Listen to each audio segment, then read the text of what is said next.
Today we're going to be talking about why you should never work with bad and low quality clients. The first thing that I want you to understand, of course, as your business scales, your team is also going to scale with you. But for the first 10, 20, 30, 40, 50,000, you are going to be a really big part of the equation. As you're working with clients, there's always an amount of energy, focus and time going towards that client. So let's say you are working with only one client. You are able to focus all of your energy towards this one client. And of course, as a result, the client is gonna be a huge W. They're gonna win and they're gonna get really good results because you just have so much resources and so much time and focus to put towards their stuff. Every time when you add a new client into your roster, you're gonna be splitting the focus. So now your focus is going here and now your focus is going also here. The more clients you have, the weaker these arrows are gonna become. The less effort and energy you're gonna be able to put towards their stuff. And of course, as your team scales, it's gonna help you along with allocating your energy the correct way. So let's say that you have a lot of clients. What happens here is you're able to choose only direct a small amount of energy and focus towards each client.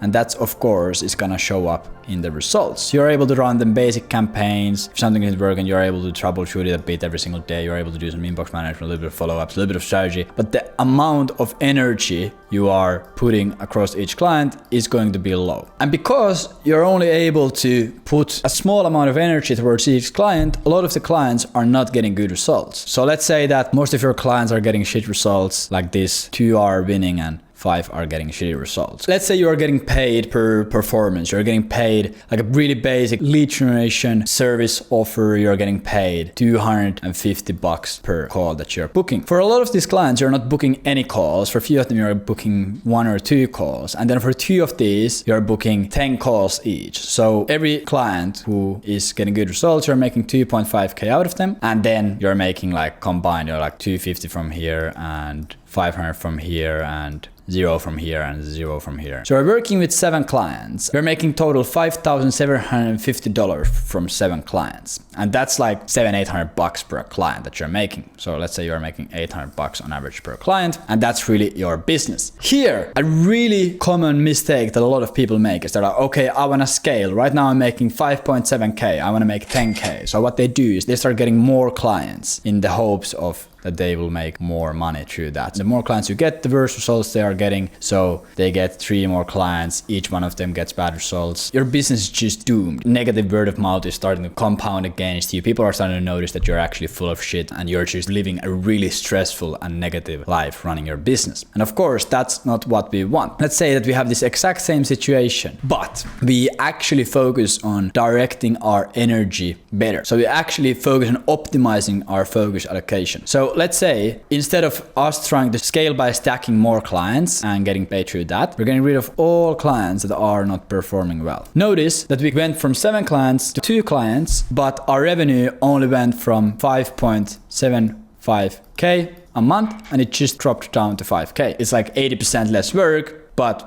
like almost the same money that you're getting paid. And now, as a really big benefit of doing this, we free up all of the energy that we were previously using on running the campaigns for the low performing clients. And we free up all that energy and we are able to direct it to these clients. And now that we have extra energy, we're able to troubleshoot their campaigns more, come up with better strategies, spend more time on follow-ups, and we're able to get them better results. If you just focus all of your energy on these 2 clients, let's say that you're able to double the performance, which isn't really unrealistic. I see that happening a lot. So now what happens is we are suddenly making 10K a month. And what we actually did is we didn't scale by getting just low quality clients and making $800 per client because we are bad at delivering results at scale because we can't focus. Actually, we got rid of 5 out of 7 clients, spent that extra energy on these 2 clients that got left, and we started making more. Instead of getting paid $800 per client, we actually are getting paid 5K a month per client. This is why it's extremely important that you don't waste your energy working with low quality clients. Like I said, maybe they don't have a good product. Maybe they don't have case studies. Maybe they don't have a product market fit. Maybe they have just a shitty team. You don't like working with them. Maybe they're super strict. They want to control, micromanage everything, and it's just really hard to get them results. It's better for you to not take those clients and just focus on getting better results for the clients that you already have. Because then stuff like this can happen. It's really hard to take a situation like this and fix it for each one of the clients without like working 16 hours a day. Let's say that you're booking both of these companies 10 calls each month and you're getting paid 2.5k for doing it. Let's say that you implement LinkedIn, increase the volume, and you test a bit on what you can do better on the campaigns, and you build better outbound automations, and you maybe write a sales letter for them. You just do a bunch of shit that is gonna increase their booking rates. You're gonna be reaching out to more leads, and you're just gonna finding better resonating angles. It isn't really hard to take a campaign that is booking 10 calls a month and turn it into 20 calls a month if you're actually focusing like 3-4 hours a day on it. And by that, you're able to double your revenue by working with less clients. Okay, now you probably are thinking in your head, okay, how am I able to identify these clients that I shouldn't be working with? So, 2 things. First, if you are, let's say, already working with 2 or 3 clients and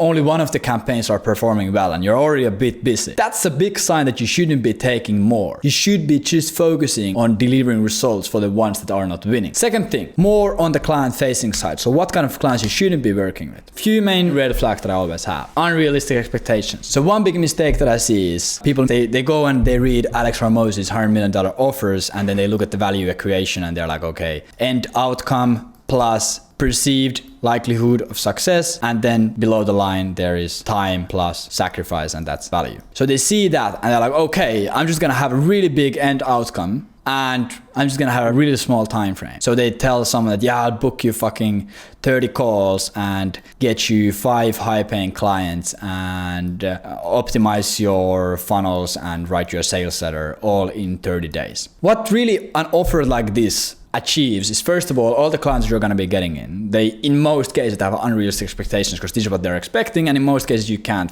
deliver that. Second thing, you're attracting clients who are in acute pain right now. They're like, fucking our company is going bankrupt and we are not getting any clients, like we just need a quick fix. And people who need a quick fix and a quick savior, they are desperate, and desperate clients are really bad clients. So something to take into consideration is the expectations, and also a really easy way to affect it is still have big claims here as the end result, but have longer time frames. Talk about stuff that happens in 10 months or 12 months. And we'll make you an extra $500,000 in top line revenue in 12 months. Because that way you know that all the clients who resonate that time frame, they already have the long-term expectations and they understand that this isn't something that's going to happen in a day or a month. Second thing, if they micromanage a lot. For example, let's say you do RevOps. You are a revenue operator and you help companies increase their revenue. Usually the first thing that a revenue operator does is they start doing outbound for their companies. They do B2B cold email lead generation as their first service, first mechanism. Something that I sometimes see is they sign a traditional, really like old school, boring company. They have always done everything the same way. They sign them for a lead gen offer and they start doing cold email for them. And before they launch the campaigns, they show the copy for the clients. They're like, yo, this is the copy that I wrote. Here are the variations. And the client is like,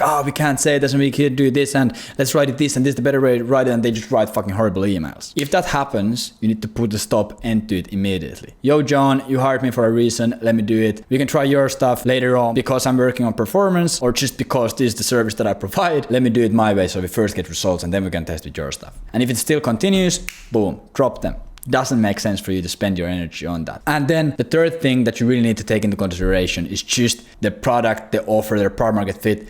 If there is a new company, they haven't really gotten results, they really don't have a predictable sales flow coming in, they don't really have referrals or case that are announced, they are a new service, new product, they're a little bit tweaking everything around. Yeah, we just did this for a new positioning, and like in most cases, again, that is just gonna be a really painful partnership to work on because they don't even themselves have any idea what they're doing. So you just have to fucking build the whole business for them and the whole marketing side for them. Of course, later on, if you come across a company like that, you should for sure sell them, but don't sell them on performance-based lead generation. Sell them on other RevOps stuff. We'll create you a sales argument, we'll create you a funnel, we'll identify where your product actually fits in the market, we'll help you build a sales process, and do it on a retainer plus revenue share. Don't sign clients who have fucking no product market fit or are not selling to anyone. Don't sign them on a performance-based lead gen RevOps deal. But yeah, so just remember this. You will make way more money focusing on 2 good clients than trying to work with 7 bad clients. And this is pretty much what it looks like. You're just gonna make way more money per client. You're gonna have less headaches. You're gonna have better profit margins, and you can have a leaner team, and you're gonna be working less. If you wanna learn RevOps and scale as a revenue operator in the next 12 months, make $380,000 in the next 12 months, go check agentsvelocity.io. Book a call with us, work with us. We'll make you a lot of money if you're a fit. I hope you enjoyed. If you did, please drop me a like or a dislike or a subscribe or comment like what you thought about it. That really helps me create new valuable videos. It was a pleasure. I'll see you on the next video. Take care. Bye.